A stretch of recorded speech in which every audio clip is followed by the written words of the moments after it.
Hey guys, it's Timmy. This is Pro Wrestling Unlimited as we are here on the 27th of July 2020 to talk about everything that went down tonight on Monday Night Raw. We do already have a number of you in the live chat already, so that's really good. Let me turn this vibration off on my phone so it doesn't go wonky because I'm getting a bunch of messages on Twitter right now. But with that, we're here to talk about Monday Night Raw. Broken King Slender, thank you for the Tier 1 subscription. We really do appreciate that. Thank you there kindly.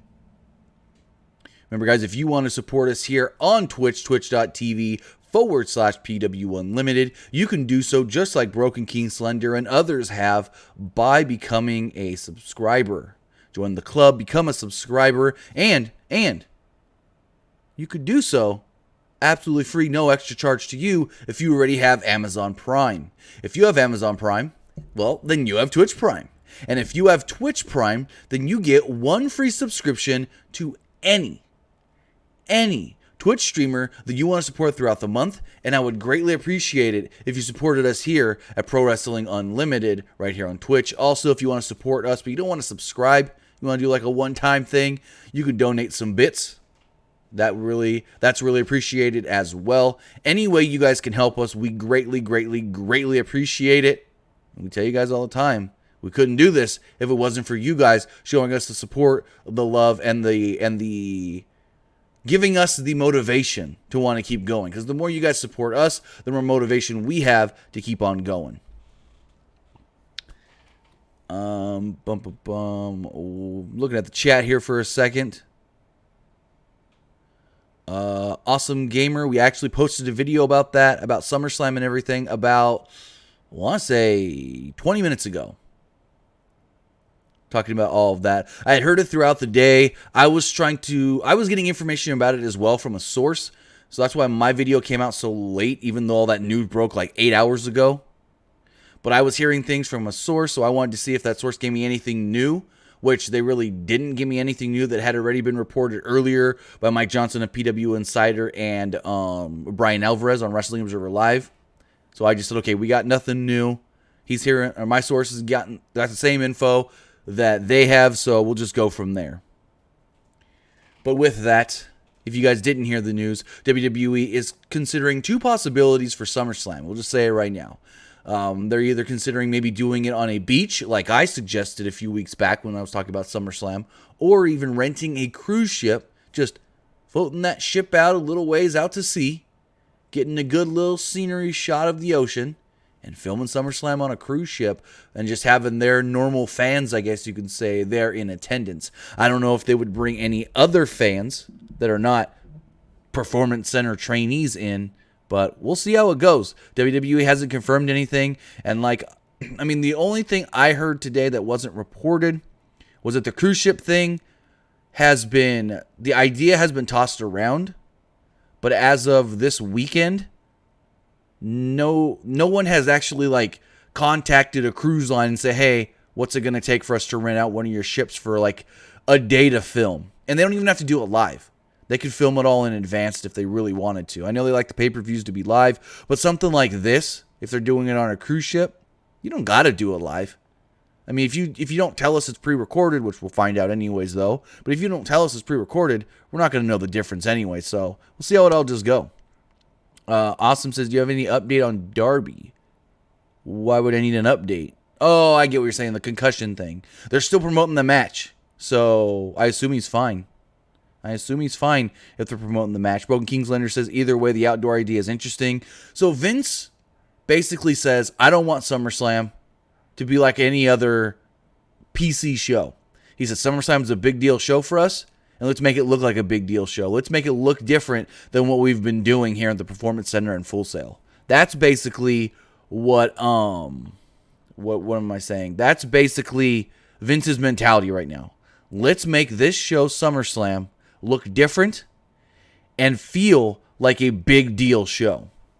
So we'll see how it all does go down. SummerSlam comes to us in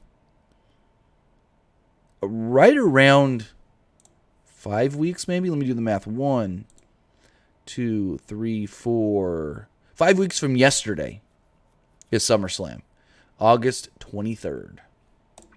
But we'll talk about SummerSlam more as we roll through with Monday Night Raw. But we're here to talk about Monday Night Raw. Let's get into it. Monday Night Raw kicks off with the Apex Predator, the Viper, the Legend Killer, the 14-time world champion, Randy Orton. And I say all those nicknames because he mentioned all those nicknames tonight. Orton said that he's been in WWE for about 20 years now and has plenty of nicknames and accolades.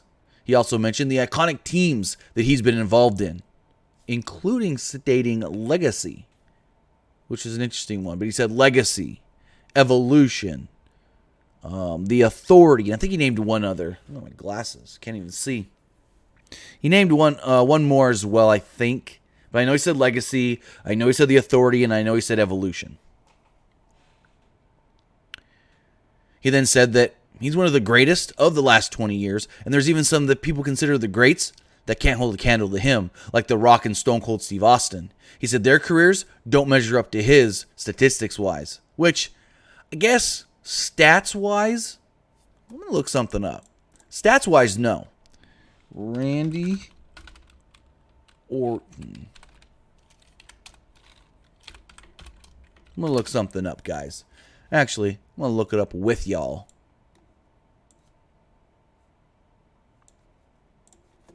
All right, let's do something here. I want to look up these accolades of Randy Orton real fast. Let's see here. Let's move this over here. I'm going to look into it with you guys. So we got Randy Orton. Let's go to Wikipedia. I just want to see how many championships and big matches Randy's won. So in WWE, I'm not going to count OVW where he was a hardcore champion. 4, 5, 6. So that's 14, 15, 16, 17, 18, 19, 20, 21, 22. So he's won 22 championships. Or he's won a championship 22 times in WWE. He's won Money in the Bank. He's won the Royal Rumble. So if you go and look at The Rock's stats, let's go up here. Let's type in The Rock. Hopefully Dwayne Johnson's one. Nope, I knew that wasn't going to happen. Dwayne Johnson. There we go. Championships and that. He's got, let's see, 8, 9, 10, 11, 12, 13, 14, 15, 16. Only 17 championships won. He's also won the Royal Rumble. Let's go check out Steve Austin. So, I mean, stats-wise, let's see, Steve Austin, character, no. Stone Cold Steve Austin. There we go. Austin's won. I'm not counting WCW. I'm only going to count WWE, WWF. 6, 7, 8, 9, 10, 11, 13. Even less than The Rock. Wow, I'm shocked to see that. He's even won less championships than The Rock. But either way, Randy Orton has won more championships than both of them. And Orton said it. My career's even lasted longer. Now, Austin started wrestling in 1989 and lasted all the way to 2003. So, wow. That's not even 20, close to 20 years. Huh. He was right on that too, because I thought Austin's career was longer. No. Wow. Okay. Okay then. Orton was 100% legit in everything he said. But anyways. Orton says that he's got more accolades than both Stone Cold Steve Austin and The Rock. Since Saturday says, what about Shawn Michaels? I don't know. I'm not going to look that up because he didn't mention Shawn Michaels. So it must be that, wait. Warhawk says he won 13 titles. I thought he won 14 because I thought he said, no, you're right. I was wrong. It is 13. Let me double check that again. He's won, because he won the... Orton won the WWE title 9 times, and the world title 4 times. So that's 9, 10, 11. Yeah, you're right. You're right. I was off by 1. Anyways, we're going to say that he's got something missing. He feels like there's something missing. You're right, since Saturday. Triple H is 114. And, well, here's when I think this is what I was thinking.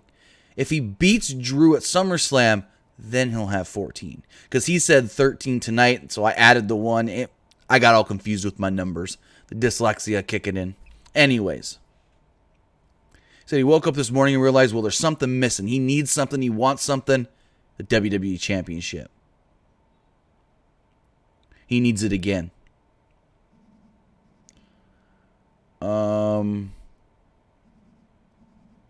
Orton says that he doesn't need to compare his career to McIntyre's career because, well, that'll be a short conversation. He said McIntyre was so far up on his whoa. I wrote this way wrong. He said McIntyre was so far up his own ass 10 years ago that he got himself fired. But McIntyre showed hustle and earned the respect of Randy Orton by beating Brock Lesnar not just at WrestleMania, but in a quick match at WrestleMania.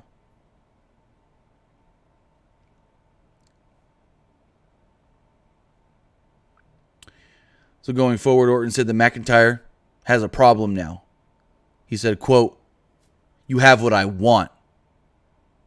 Orton wanted a title match at SummerSlam. Orton said that he would hit an RKO and McIntyre would never see it coming. So Orton left the ringside area and walked up the ramp to the back. Nia Jax's music hit as she came down to the ring. Give me 1 second, guys.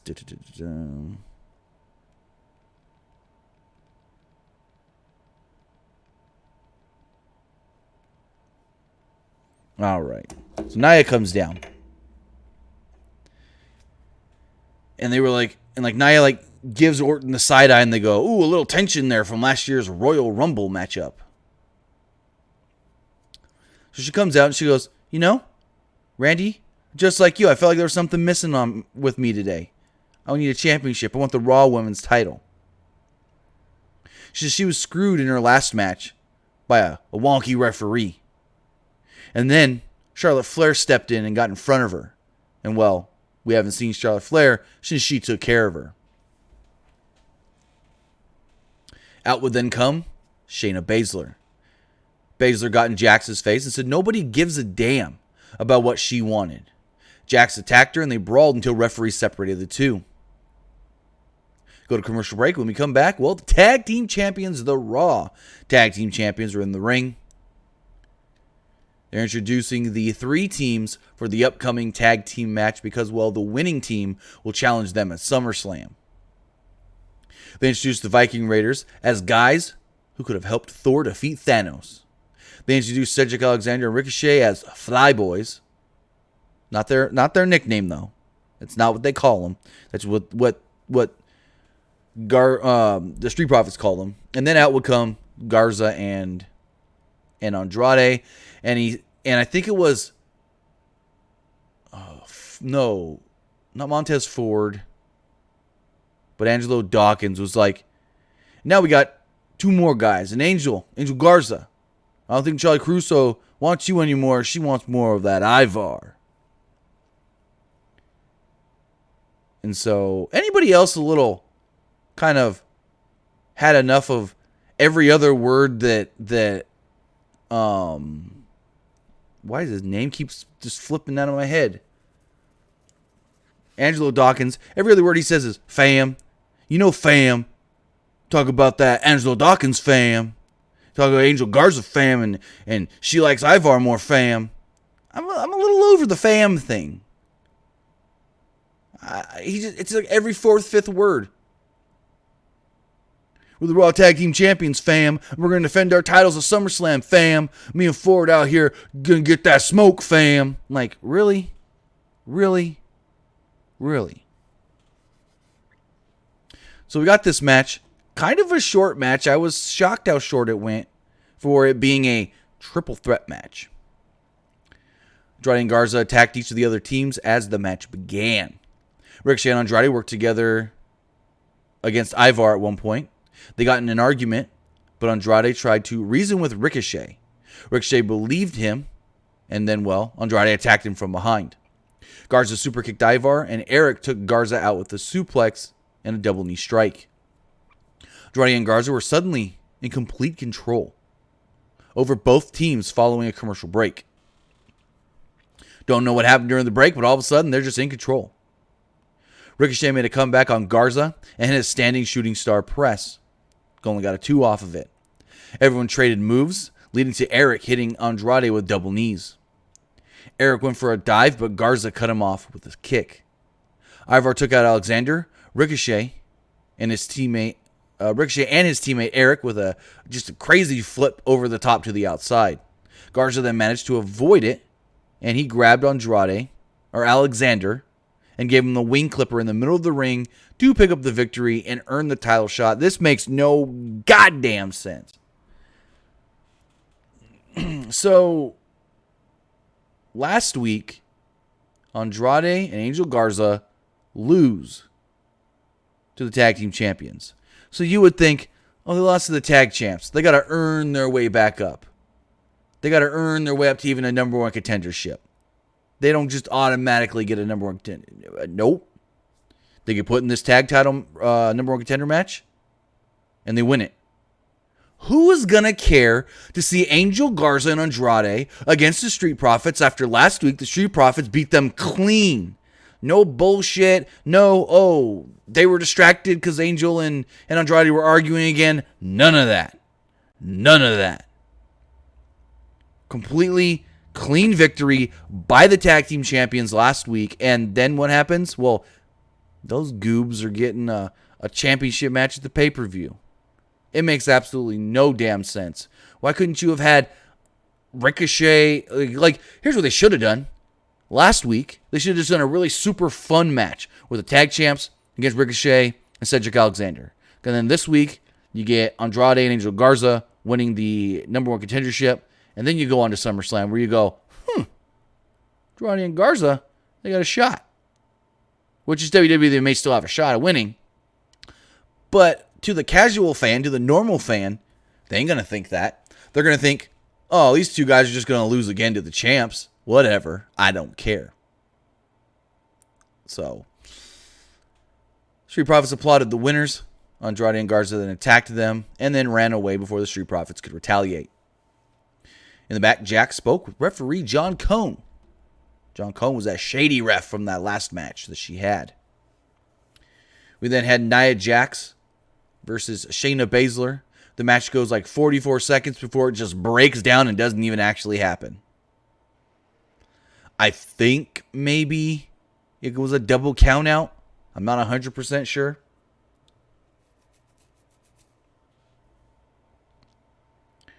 The match was over really quick. They brawled on the outside until John Cone counted them out. They then started brawling.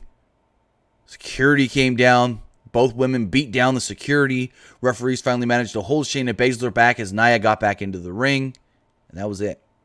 Very interesting that we're getting... I think it's cool that we're actually getting more segments with the women. That it's just like, hey, they're women's segments. But they don't have to just be championship segments. They're actual feuds with the women. We're seeing it on SmackDown too with Naomi and Lacey Evans. And I think we need a little bit more of that. More segments for the women as far as actual feuds and storylines. Because most of the time, if you see a feud or a storyline in the women's division in WWE, it's because someone wants to go for a title. Someone wants to become the champion. You rarely in WWE see a women's program that has nothing to do with the championship. So I'm really glad that on both Raw and SmackDown, even if it's only going to be short-lived on both shows, that they're doing something more with the women outside of just the title picture for either the Raw title, the SmackDown title, or the tag titles. So kudos to that. Even if most people aren't interested in Naya versus Shayna and where that's going to lead to, kudos for them doing more with the women's division. Like I stated. They then recapped the eye for an eye match. Seth Rollins and Murphy would make their way down to the ring. Murphy asked him if he thought Dominic would really show up here tonight. Rollins said yes, because people like him can't get out of their own way. He said the greater good would move forward, and tonight would be different. They showed Mark Henry speaking with Ruby Riott and Bianca Belair in the back. And then, well, go to the ring where Seth Rollins is there cutting a promo. Well, he comes out to cut promo. The first segment, I said it wrong. That was in the back. Then they come out. Rollins said he's on a roll after beating Rey Mysterio and Aleister Black, but still wasn't in a good mood because Dominic was here to confront him tonight. People kept stepping in his way, he stated. Said the people are going to keep getting hurt. Kevin Owens got in his way and hurt his ankle. Black injured his arm, and Rollins didn't want to be the person who actually hurts people. Rollins recalled Dominic jumping him the last time he was on Raw. Tonight would be different because he doesn't want violence. He invited Dominic to come meet them in the ring, peacefully. Dominic would slowly but surely come down. Murphy held the ropes for him, and Rollins assured him, hey, this is a safe zone. We're not going to try to come after you or anything. We just want to talk. Rollins, well, he offered Dominic some guidance. Rollins held his arm open, but Dominic attacked him and took him down with a double leg. Nice double leg takedown. Murphy tried to make the save, but Dominic took him down as well. Rollins saved Murphy, and they double-teamed him. They tossed Dominic into the barricade and the announce table. Rollins noticed the steel steps and grabbed Dominic, but Aleister Black flew in out of nowhere to make the save.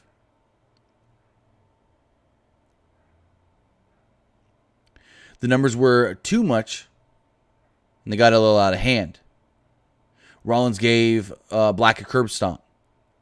Rollins then gazed at the steel steps and told Murphy, you know what you have to do. He's been a thorn in your side for way too long. Do it. And at first, Murphy didn't want to do it. He did not want to gouge the eye of Aleister Black into the steps. Rollins then slapped him and reminded him again all the things that he's been through with Aleister Black. He said, Black has defeated you many, many times. Murphy then grabbed Black as referee John Cone was yelling, buddy, stop, buddy, buddy. And he jammed the eye right in the corner of the steel steps. Before he can poke the eye out, though, Rollins pulled him off, so they didn't go all the way with it. Officials ran down and they tended to Black. Dominic then all of a sudden reemerged with a kendo stick and violently attacked both Seth Rollins and Murphy. They ran off, and officials helped Dominic to the back. I'm tired of the eye stuff, but I thought the action here and the storytelling was actually really good. I thought it all came off really, really well. And yet again, as he has in multiple segments, Dominic freaking came off great. And I'm not using that word loosely like, yeah, he was pretty good. No, Dominic came off great. He didn't have to speak or anything. And regardless, we've heard him speak and actually cut pretty decent promos. Just let him be a wrestler. That's all I'm asking, WWE. Let Dominic be a wrestler and come out here and not just be Ray's kid, Ray's boy, Ray's son. Let him actually get in there and do something. Throw him in there with Buddy Murphy at SummerSlam on the kickoff. Well, no, it wouldn't be a kickoff show match if it's Dominic's match. But throw him in there with Buddy Murphy or something. Seth in one corner. Aleister Black in the other. Tag team match. Murphy and Rollins. Dominic and Black or Dominic and Carrillo. I just want to see Dominic get in there and actually have a match. And see how it goes. Because here's the thing. I'm 95% sure Dominic is not signed to any sort of a contract with the company. And that's got to be because of Ray. Ray probably feels that Dominic doesn't need to sign with WWE. We'll see how they use him. And if they don't use him right, Ray's got confidence in his son that he can go somewhere else and wrestle and do well. It's not that, oh crap, I got to get my son into WWE because, well, he's going to look bad anywhere else. Because he's not as experienced or as good. No, Ray's got the confidence in his son that, hey, we don't got to sign you anything with this company. We don't got to sign anything because you've got options because I think you're that good. And I've heard that Ray's got that confidence in his son that if all this doesn't work out with WWE, because Ray's in contract negotiations right now. He met with Vince last week in Stanford, and I don't know how exactly all that went. I heard it went decently well, but who really knows?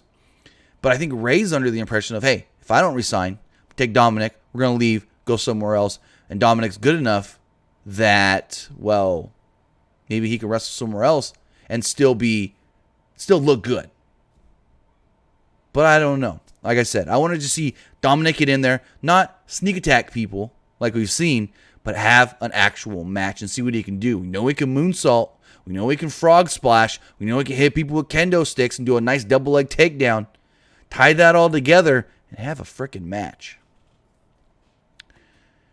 So in the back, R-Truth walks up to Ali, Mustafa Ali, and basically says, hey, glad to see you back, but I have a question. Are you trying to go after the 24/7 title because you're going to be on the MVP lounge tonight? And Ali goes, well, I believe it's the VIP lounge, and no, I don't want to go after Shelton Benjamin and the 24/7 title. And Truth goes, actually Ali first says, because I'm focused on my match with Bobby Lashley. And Ali goes, Truth then says, oh, I'm relieved. I want to get my baby back. Good luck, Mufasa. Truth leaves, and Ali just goes, he called me Mufasa? Dumb but funny. Because, Mufasa, funny. So we got the MVP VIP Lounge. MVP's VIP Lounge. Another talking segment on this show that so far technically only had one match. Because the Naya Jax Shayna Baszler thing was more of just a brawl. So MVP was in the ring with both Lashley and Shelton Benjamin. MVP introduced Ali as his guest tonight to the lounge. MVP warned Ali that he could end up like his little friends Cedric and Ricochet. And my first thought was, what, in a #1 contendership match? Ali reminded MVP that he and his friends beat the Hurt Business last week. Ali was ecstatic to be back. He said he's climbed the ladder and ready to become a champion, but a real champion. He looked at MVP in the U.S. title while he said that. He accused Lashley and Benjamin of being brainwashed by MVP. MVP reminded Ali that he has a great match. Was agreed to a match later tonight against Bobby Lashley. MVP also reminded him of what happened to Apollo Crews last time he was in the ring with Bobby Lashley. Ali says, I don't care about all of that. I don't care about your proposal of me to join you. Let's get this going. Ali spoke. Truth appeared. Tackled Benjamin out of the ring and tried pinning him. But, well, Shelton kicked out. Truth ran away and they went to break. Ali, great delivery here. I really liked Ali here just being like, hey, I don't know who the real U.S. champion is, but I want a shot at the title. I don't care about all this 2 titles and fake stuff. I just want to be the champ. I want a shot at the champ. Well, took on Bobby Lashley tonight. It wasn't really that successful. Actually, wasn't successful at all. Lashley was in full control for the first 3 minutes of this match. Had a delayed vertical suplex. And then at this point, Akira Tozawa tried pinning Benjamin on the outside, but he kicked out.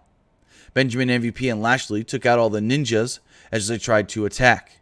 Lashley grabbed a ninja, but Ali wiped him out with a suicide dive as we went to commercial. Lashley was back in control after the break. Lashley knocked Ali out of the ring and sent him flying into the ring post. Lashley followed later with an elevated flatliner for a near fall. He tried a Dominator, but Ali landed on his feet before hitting a boot and a satellite DDT. Ali went for a splash but rolled through when he noticed Lashley got to his feet. Lashley caught him in a full Nelson, and well, Ali had no right but to tap. I don't know why this had to go so long. Match went 12 freaking minutes. Why do we need the Tozawa Ninja stuff? That killed the match for me when that happened, and I didn't care for the rest of this match. I go, these ninjas come out. Tozawa comes out. Lashley destroys them in such a way that, and here's the thing, he's destroying them, and for most of that, Ali is beat down so bad that he can't even come after Bobby to like the very end of this little bit. Yeah, Ali didn't look good. I mean, he looked good, but it didn't. I don't know how to explain it. Ali looked good in the match, but character-wise, he's looked like a goob that came out here and said, I can beat Bobby Lashley. I just want a shot at a title. I'm going to prove it tonight, and then got his ass beat. No bueno. No bueno.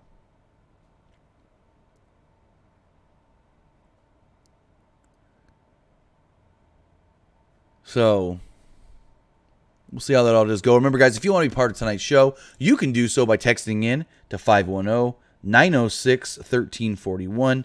Again, you can text in to 510-906-1341. So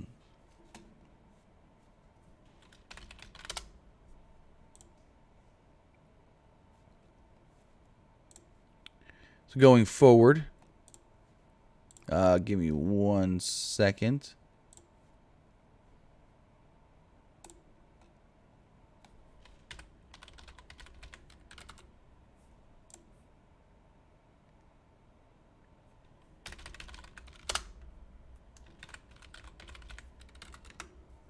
All right. Dolph Ziggler told Charlie Caruso that Randy Orton will be facing him at SummerSlam for the title. And my thought was, huh? Tonight's match is non-titled, Dolph. What are you thinking? Which leads me to believe that the match originally was supposed to be for the title, and then it got changed, and yeah, no one knew what was going on. Unless Dolph thought that he was going to win tonight, then get another shot at Drew with the title on the line, and then go to SummerSlam. I don't fucking know. I don't even think they knew as they were filming this show. Remember, this show was filmed last week, right after they filmed last week's show. Yeah. So basically, they filmed last week's show, and then as that show was airing, they were filming this week's show.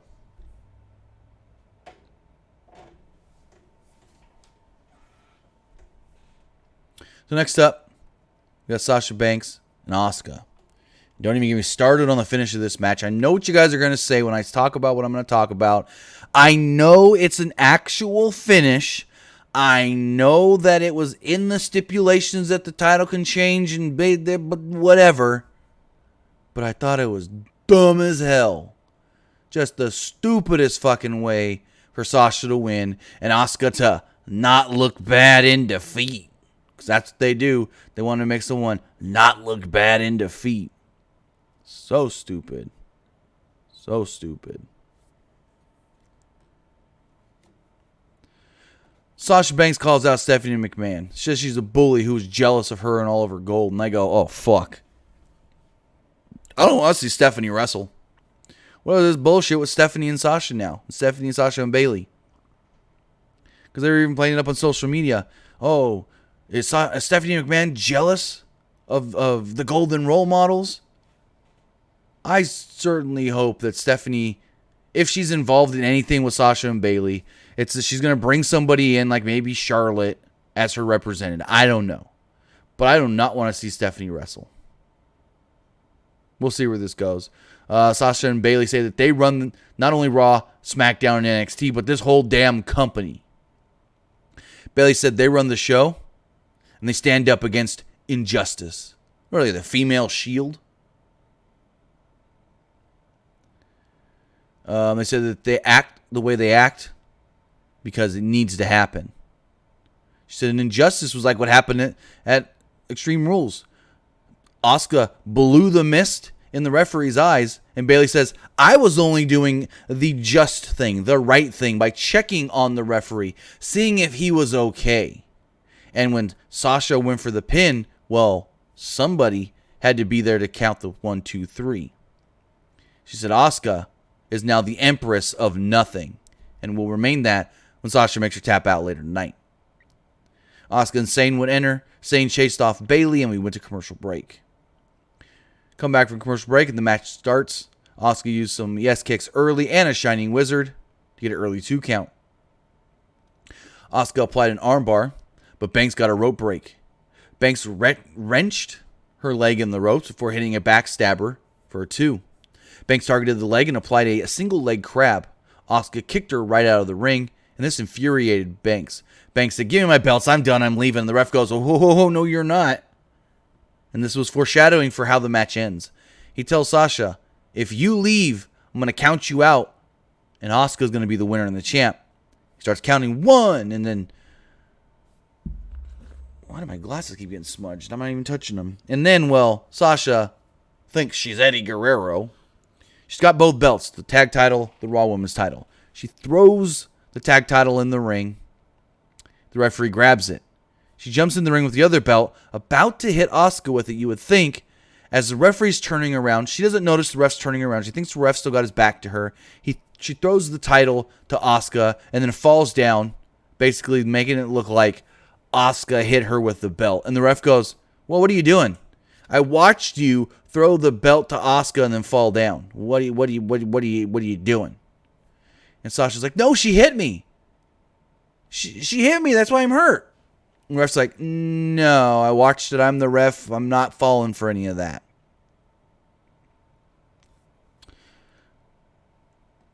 So the ref removed both belts. Asuka then kicked Banks in the head instead of going for a cover. She taunted for a little while at the hard camera. Banks then kicked the leg out from under Asuka and went back to targeting it as she was earlier. Banks used a double knee strike for a 2 and followed this up with a single leg crab yet again. Asuka fought out and applied a knee bar before transitioning it into an ankle lock. Banks countered by flipping Asuka into the turnbuckle. Banks came off the top, but Asuka caught her with a code breaker. Asuka then followed this up with a German suplex and a hip attack for a 2. Banks headbutted Asuka off the ropes and followed this up with a frog splash for a 2 count. Banks immediately applied a crossface, but Asuka slipped out. Banks pushed her out of the ring and dropped Asuka knee first onto the announce table. Asuka just barely got back in before the 10 count. Asuka tried to go for a schoolgirl, only got a near fall off of it. Banks applied another Banks statement crossface, but Asuka reversed it into an ankle lock again. Banks slipped out, but Asuka hit a missile drop kick. Then all of a sudden on the big screen, some commotion's going on as Bayley is just whipping Kairi Sane's ass, just beating her, as JR would say, beating her down like a government mule, I say. Beating her down like a government mule.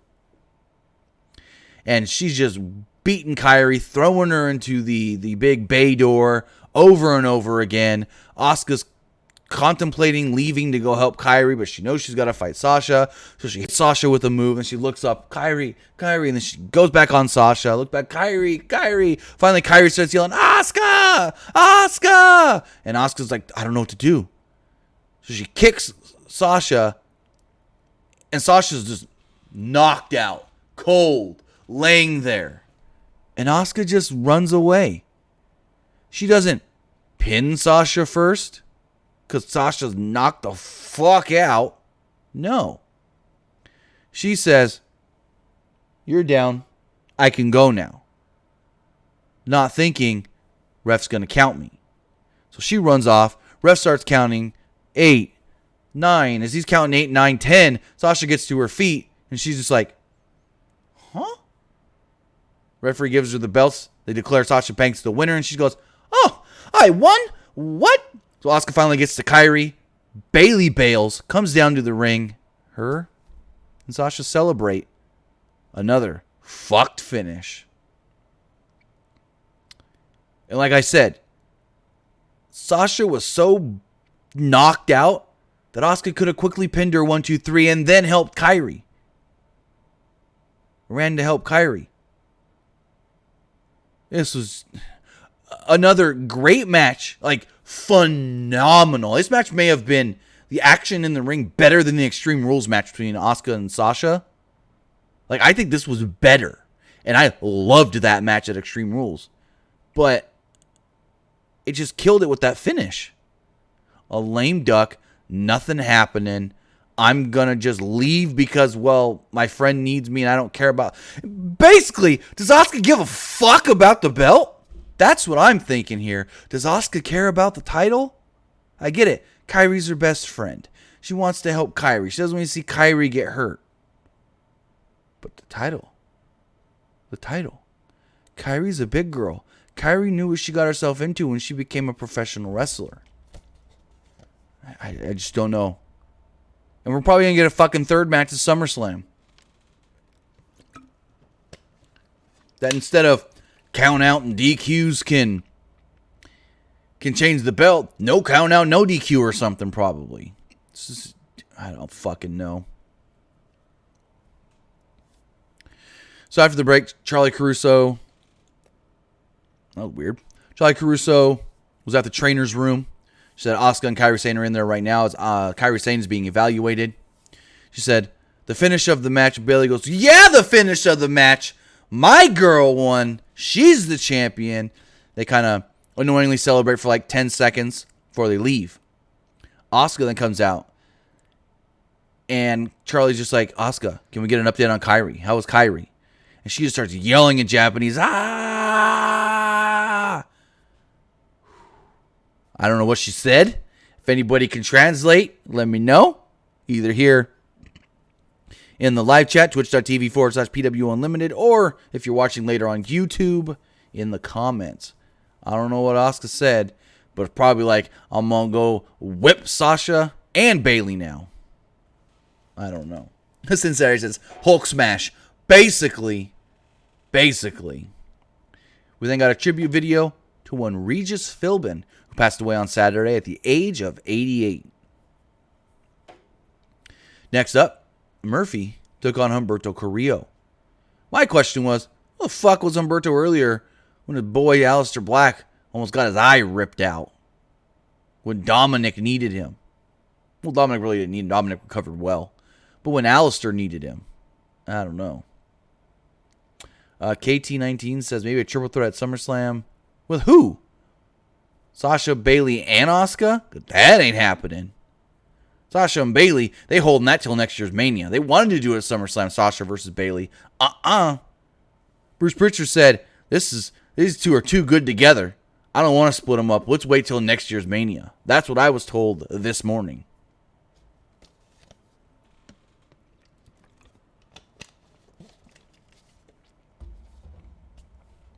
So, Carrillo and Murphy went back and forth for a little while. Murphy nailed a V-trigger as Carrillo came off the top. Murphy then followed this up with the Murphy's Law and, well, beat him in a 6.5-minute match. Good while it lasted. That's what I'm going to say.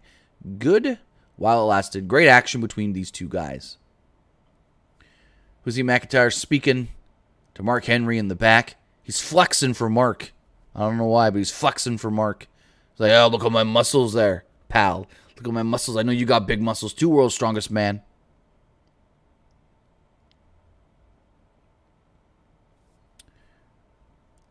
So McIntyre comes out, and he's like, I know what you guys want to know. What's the match going to be? But first, got to address Randy Orton. He said, Randy Orton, you will be getting a title shot at SummerSlam. It's official. I'm putting my title on the line against you. McIntyre called Orton the biggest threat so far. McIntyre knew that people thought that he would be the underdog against Randy Orton. He hoped Orton felt the same way and maybe even takes him lightly. Because Lesnar did, and Lesnar got beat in 5 minutes. McIntyre warned Orton that he has a Claymore coming for him. Ziggler would then come out. He said he wants to know the stipulation. McIntyre said, well, I'm taking a book out of your playbook. I'm taking a page out of your playbook. It's an Extreme Rules match.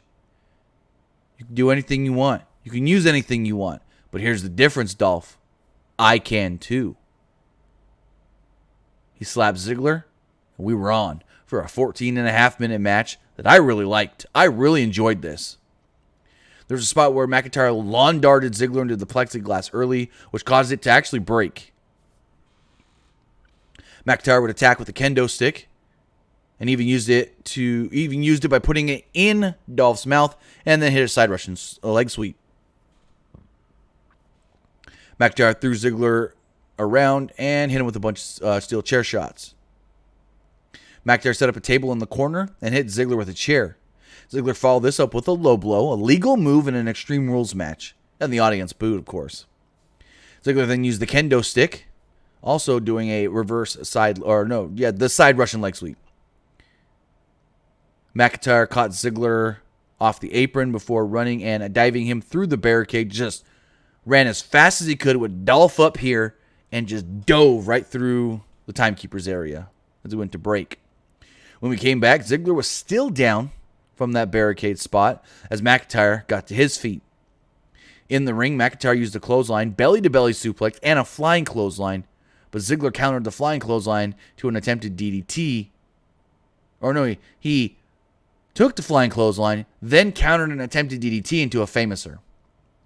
Ziggler went to the top, but McIntyre caught him and superplexed him. Ziggler dodged a Claymore attempt and hit a zigzag for a 2. McIntyre would then follow this up with a Claymore kick, sending Ziggler through the table in the corner and pinned him 1-2-3 to pick up the victory. Title was not on the line, doesn't really matter. Drew McIntyre wins. And as Drew gets to his feet, the camera zoomed right in up on Drew. My first thought was, where's Randy Orton? And here comes Randy Orton. RKO out of nowhere, as Tom Phillips has to tell us, nobody expected that. No one saw that coming out of nowhere. And I go, no. As soon as this match ended, I expected Randy to be right there behind him. RKO out of nowhere, and the show goes off the air as Orton posed with the title. Is this what we are going to see at SummerSlam? Randy Orton, your new WWE champion. I mean, I don't want to see the title taken off of Drew. I really don't. But I'm not opposed of Orton getting the belt. I'm really not. But with that, let's see if we have any text messages here.